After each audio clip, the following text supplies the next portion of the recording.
Donc vous comprenez bien que toute la zone ici qui déborde va être imprimée, et puis ce sera coupé, et les rebuts, là, le trop-plein va être envoyé au papier recyclé, et voilà, ça va faire du papier recyclé. Mais pour quand même économiser l'encre, on n'imprime pas, si je fais déborder de 2 cm comme ça à peu près l'image, on ne va pas imprimer 2 cm d'image, on va imprimer 3 mm, c'est suffisant. Alors, ça peut se régler à l'avance dans InDesign, dans Fichier, Format de document. Vous avez ici les réglages de fond perdu, et on indique 3 mm. Mais ça peut se faire aussi au moment de l'exportation PDF. Donc là, je laisse expressément à 0 le fond perdu réglé dans le document, mais je vais le régler à l'exportation du PDF. Alors on y va pour l'exporter le PDF. Ça va, vous avez des images qui débordent? Bien, donc on fait Fichier, Exporter, PDF, Impression.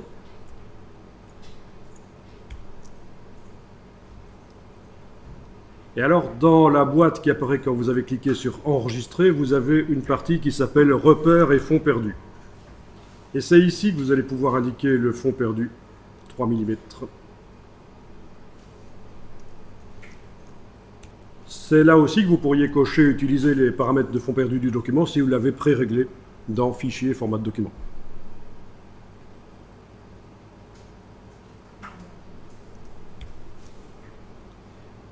Bien, alors, donc au niveau des repères, on va en mettre les traits de coupe. C'est important puisqu'il faut savoir où couper. Une fois que la page sera imprimée sur une grande feuille avec plein d'autres pages, il faut savoir où couper. Donc les traits de coupe. Les repères de fond perdu ne sont pas importants. Les repères de montage, on va les mettre. Gamme de couleurs, on va les mettre. Ceci dit, l'imprimeur vous en fournira parfois des particulières à placer dans le document. Donc ça, il vous expliquera s'il considère que les gammes couleurs qui lui permettent de vérifier que les couleurs s'impriment bien, si celles générées par InDesign ne sont pas valables, il vous en fournira. Des gammes Brunner, en général, en Belgique. C'est la marque de la gamme couleur qui sert pour le contrôle couleur chez l'imprimeur. Enfin, ici, on va générer celle de InDesign. Les informations sur la page, c'est toujours intéressant. Voilà, donc on a tout coché sauf repère de fond perdu.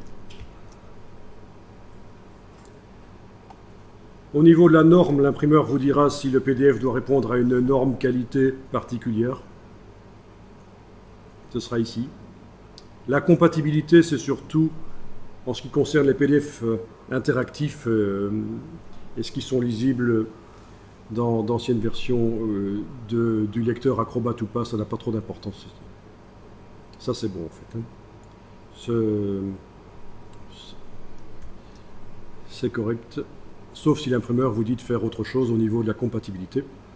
Alors, on va aller à la partie sortie. Sortie, actuellement, si on ne fait rien, ce sera un PDF qui va contenir des images RVB. Mais on va dire qu'on veut le convertir vers un CMJN. Je ne dis pas le CMJN, mais un CMJN, parce que suivant le type de papier que vous utilisez, c'est des quantités d'encre nécessaires différentes pour reproduire les couleurs RVB. Une couleur RVB va nécessiter des cyan, magenta, jaune, noir différents, suivant le pouvoir réflectif du papier, est-ce qu'il réfléchit la lumière plus ou moins, quelle est la couleur du papier, quelle est sa réaction par rapport à l'encre, est-ce qu'il est buvard ou est-ce qu'il est imperméable. Alors ici, on va demander convertir vers la destination. Et là, vous avez la liste des normes de papier. Vous avez des normes US et Japon. Pourquoi? Parce que les encres ne sont pas les mêmes, par exemple, aux États-Unis. C'est du cyan, magenta, jaune, noir, mais ce n'est pas la même couleur de cyan et la même couleur de magenta. Donc, forcément, pour reproduire les couleurs RVB le plus proche possible sur le papier, il faut des quantités d'encre différentes. Vous avez les différents types de papier, les deux types principaux, imperméable, imperméabilisé, coated, ce qu'on appelle le papier couché, et le papier graineux, le uncoated. donc qui va faire un peu buvard avec l'encre. Typiquement, les photographies seront moins bien rendues sur du papier graineux que sur du papier plus lisse. Par contre, si on veut faire des publications qui sortent du lot et qui ont un côté classieux, vous savez que les cartons d'invitation, par exemple, typiquement sur du papier graineux qui est agréable à toucher plutôt que sur du papier habituel magazine, type magazine. Donc le fait que le papier graineux, le uncoated, soit moins bon pour rendre les couleurs des photos, que ça va être plus sombre, ça sera moins saturé, ben c'est compensé par le fait qu'au niveau du toucher, c'est plus agréable. Et aussi, ça sort du lot, les gens ont moins l'habitude de voir ce genre d'impression. Alors l'imprimeur vous dira, en fonction du type de papier que vous avez choisi chez lui, ce que vous devez prendre comme norme, Faux-gras 39, 29, etc. Bon, ben on peut essayer le uncoated Faux-gras 29 en considérant qu'on est en Europe et qu'on imprime sur du papier graineux. Certains imprimeurs vont encore fonctionner avec d'anciennes normes Euroscale. Donc elles doivent se trouver là quelque part. Si pas, on les ajoute. Elles sont là, voilà. Bon, ben ici, je vais prendre le uncoated Faux-gras 29. Donc typiquement, les couleurs vont pas être saturées parce que voilà, parce que c'est du papier à grains. Donc c'est comme ça que ça fonctionne. Il faut absolument indiquer quelque chose qui correspond au papier sur lequel on va imprimer. Ça, c'est le profil, donc cette norme, ça va indiquer quel est le type de CMJN qui se trouve dans le PDF. Si on laisse ça, le PDF va contenir l'information. Donc ça veut dire que si vous ne le dites pas à l'imprimeur, il pourra le savoir. Pour quel type de papier le PDF a été créé.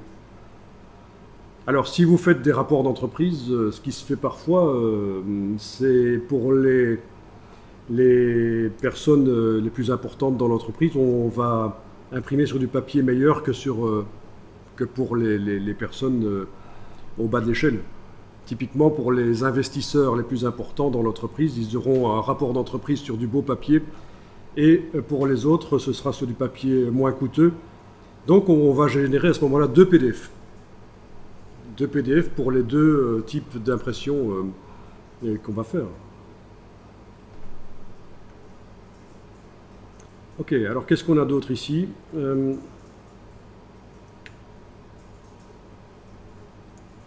Oui, ça c'est le sous-échantillonnage, c'est-à-dire que si vous avez mis dans la mise en page des images avec une haute définition, mais que vous les avez mises en tout petit, mais il est possible que la résolution soit montée à 500 pixels par pouce, 1000 pixels par pouce, donc les pixels se sont vraiment fort tassés, et ça va alourdir inutilement le PDF, et donc d'origine, d'office, l'exportation PDF va réduire à 300 pixels par pouce la résolution des images qui sont au-dessus de 450.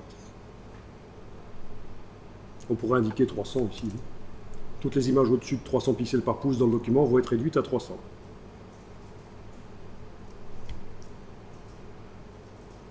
Voilà. Alors les images monochromes, typiquement, ce sont des logos qui sont sans nuances de couleur, en noir et blanc. Et typiquement, ils ont une résolution bien meilleure que les images avec des nuances de couleur. Mais bon, normalement, vous n'avez pas à vous occuper de ça. C'est juste parce qu'on voit ici images monochromes, c'est des images scannées en très haute définition ou sorties d'un logiciel en très haute définition. Elles sont pixels, ce n'est pas des images vectorielles, elles sont pixels, mais voilà. Alors, ok. Bon, je vais peut-être enregistrer tout ce paramètre-là, ici. Vous avez la possibilité d'enregistrer aussi dans votre boîte sur le PC, là. Voilà. Bon, je vais appeler ça test du 8 septembre.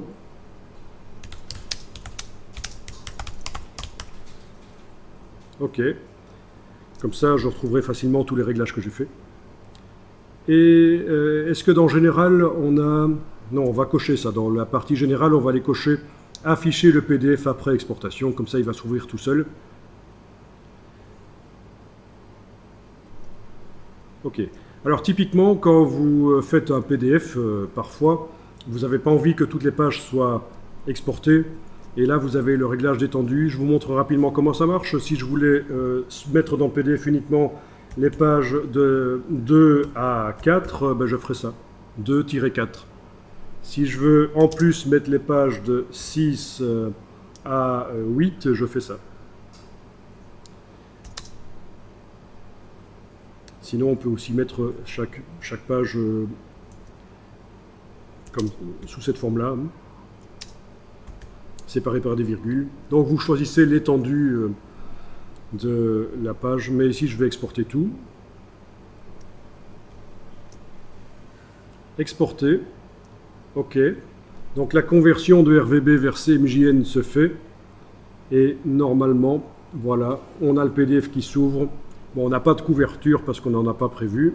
Mais sur les pages suivantes, voilà, on a sur la page 3 notre table des matières du document. Sur la page 5, la table des matières des illustrations n'y est pas dans ce document-là. Oui, j'ai dû reprendre un vieux document dans lequel la table des illustrations n'y était pas chez moi.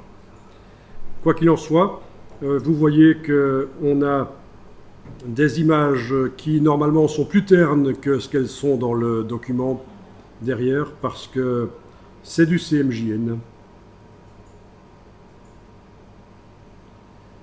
Vous avez les traits de coupe de la page, donc c'est de l'A4 plus ici, c'est pas de l'A4, c'est un format plus grand que l'A4 parce que il y a les bords perdus. Vous voyez aussi les bords perdus, vous voyez que pour les images qu'on a mises, elles débordent de 3 mm en dehors des traits de coupe.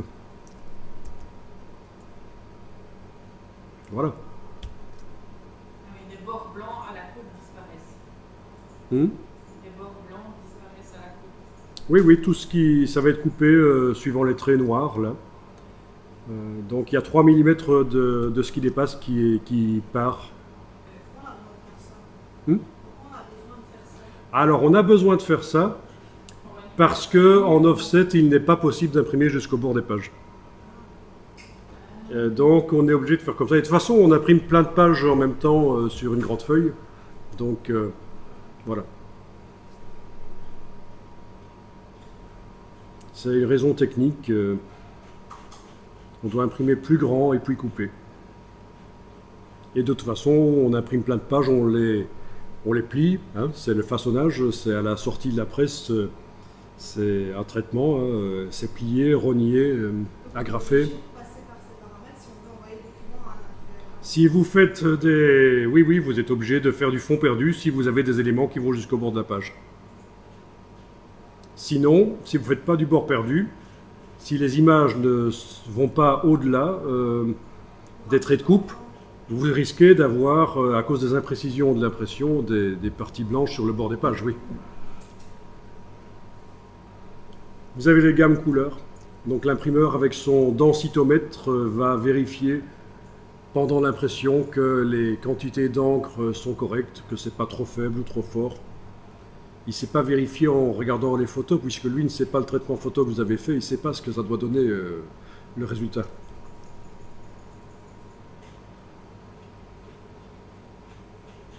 Vous avez les infos sur les documents.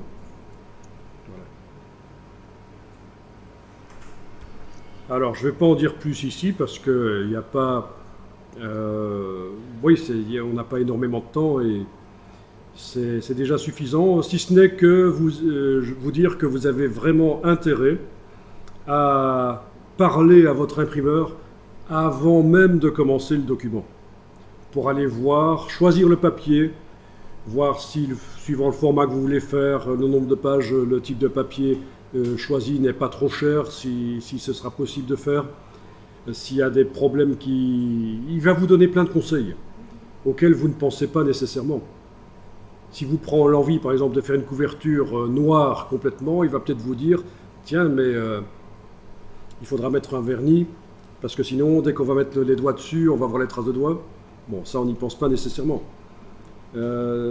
Si vous mettez une page avec plein de rouge sur la page, il faut savoir que ça risque de pomper de l'encre qui ne va pas pouvoir arriver sur une autre page. Et donc ça, il va vous dire, tiens, si tu fais une page avec plein de rouge là, tu as intérêt sur cette page-là à ne pas mettre trop de rouge parce que ça n'arrivera pas.